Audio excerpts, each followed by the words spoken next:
elderly client came in. Let's call her Miss Mary. And she said she couldn't take care of her house anymore. And so she was selling the house and she was going to move into an apartment where they would do the grass for her and everything. No more maintenance. But then she said she couldn't get title insurance on her property. She said that she bought the property from her sister years ago, and she'd been living in the house for years, ever since. She said there was some kind of cloud on the title that was stopping her from getting title insurance. And she asked me, well, what is a cloud on a title? Well, in law school, a cloud is a term used in real estate law to describe anything that makes a property title, not marketable. In the real world, you care about title insurance. You can't get a loan without title insurance. So a cloud is anything that will stop you from getting title insurance and thereby stop you from getting a loan. Then when you try to sell the property, if you haven't cleared the title, you're not going to be able to sell it for as much either, because the person won't be able to get a loan on the property to buy it. And you have to live with the constant worry that somebody may claim the property as theirs. So unless you get title insurance, or you are a real estate professional and you're able to insure it yourself, so to speak, you really need to make sure that there are no clouds on your title. When we buy title insurance, we protect ourselves from anyone making a claim against the title. Now, anything that's been recorded in the probate land records, including a lis pendens or a note written by hand and recorded, will cloud the title, and a title company will not issue title insurance until that cloud has been cured. And we call it title curative at Stanley & Associates, where when somebody comes in and they try to sell a piece of property, there's a cloud on the title. We do our best to cure the cloud on the title so that the person can sell the property and we can go forward with the closing. Now, before we get back to Miss Mary, you remember Miss Mary, I want to go over some words. First one is title. Well, title just means how you claim ownership to the property. In the old days, deeds were fancy, and people kept them in safe deposit boxes or fireproof boxes or safes at their homes. Well, now we record the deeds, and the deeds, or the title, the deeds, they're just black and white paper that say this person granted this property to this person. And that's the essence of it. Now, don't misunderstand. When you buy property, the closing agent will probably send you the deed. Yeah, it's good to have the deed, but no one's probably going to ever ask you to see the deed, because all they care about is whether it was recorded. So when you get the deed, you need to ensure that it was recorded and the property was properly assessed in your name. Otherwise, you won't get the tax bill from the county. If you don't get the tax bill from the county, you don't pay the tax bill to the county, and that's how property gets sold for taxes. And, you know, the government's the one that writes the rules, so it doesn't matter that it wasn't assessed in your name. That's not an excuse for why you didn't pay the taxes. The next word I want to talk about, or next phrase I want to talk about, is chain of title. Because any break in the chain of title will stop the insurance company from insuring the title.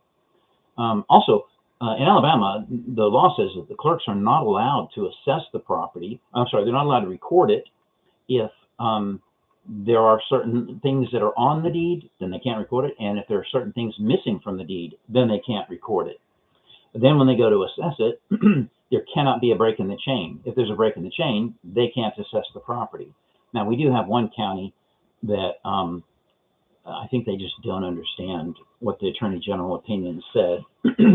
But the Attorney General opinion is very clear that you must follow the law. You must ensure that the listed items that are in the code are on the deed, or the clerks are not to record it. Let me explain what a chain of title is.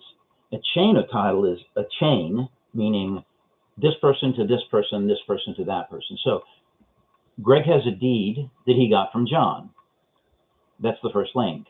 John has a deed that he got from Steve. That's the second link, and so on. If there's a break in that chain, you can't get title insurance, and you probably can't assess the property either. So Now, and in deeds, the seller is called the grantor, and the buyer, the person receiving, is considered the grantee. So when you see those words on the deeds, you'll know what those mean.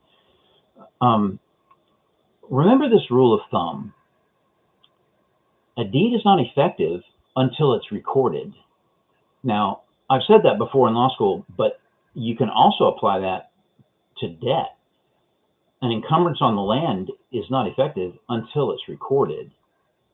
So you have to record a mortgage or a lien or a judgment lien or any other kind of encumbrance cloud that you're trying to put on that title. For example, if you have an HOA and someone hasn't paid their dues, yes, it's true, the government has granted a statutory lien on the property. You still have to record the lien to give notice to buyers, because if somebody were to come along and buy it and not know about the lien, you're going to have a hard time enforcing the lien because you didn't record it. So record your deed to make it effective, record your liens to make them enforceable. Now, the most common clouds I see are bad deeds and, well, messed up documents and clerical errors. Those are the two biggest things that I see. So when somebody tries to sell a deed, we have to fix probably, let's go back to Miss Mary. What happened with Miss Mary was she received a wild deed. Her sister did not get the deed from her mother. There was no deed to the sister. At least there was not one recorded. And what did I say about it being recorded? There was no recorded deed to the sister. So Miss Mary's sister, her grantor, never had a recorded deed. Therefore, in the eyes of the law, she didn't have anything that she could convey to her sister. I'm not saying that the sister did this on purpose. She may have believed that because there was a will, if there was a will, she may have believed that that will somehow conveyed the property to her. No, it does not. A will doesn't convey anything. A court conveys things under the wishes of the will. In Alabama, if you want to convey real property, after someone has passed, you must go to a court, either to quiet the title or to probate their will. Either way, it's going to be a judge that conveys that property and gives somebody the authority to write a deed.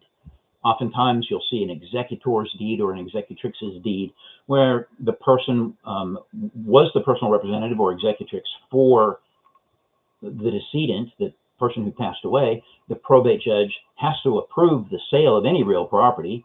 They give the approval, then you'll record a deed from the executrix or the executor or the personal representative to whoever the will said it was supposed to go to.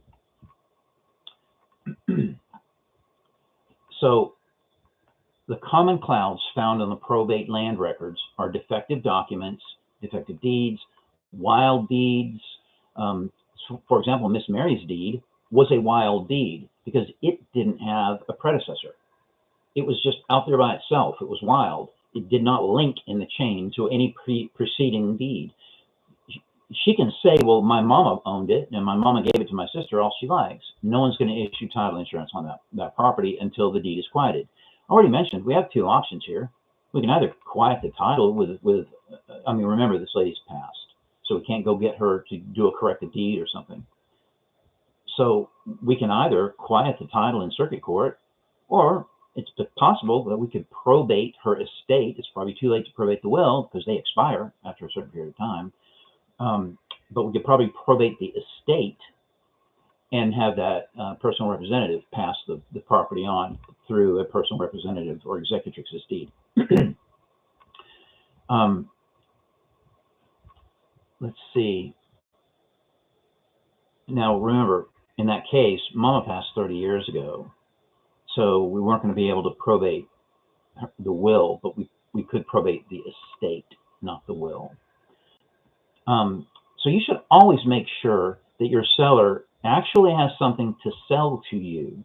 If your seller says they are selling property to you and the property is not assessed to them, they're probably not selling the property to you. And even if they do, you're not going to be able to get it assessed into your name because the assessor will only assess it from the person it's currently assessed to the next person on that deed. They're not going to skip. They won't let you skip a generation and just assess it past the person who sold it to you. Even if the deed was recorded, they're still not going to do it. So make sure that they have good title to convey to you. You can go online and you can research these things. Several of the counties are online. Some of the counties are in Alabama are not online, and you have to pay somebody to either go there, or there are certain big title companies that actually have copies of all the records, and they can go through their own stacks.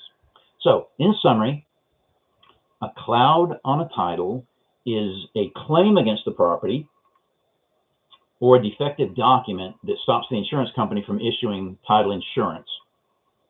Always use a lawyer to complete sales of real estate, and never take legal advice from the internet.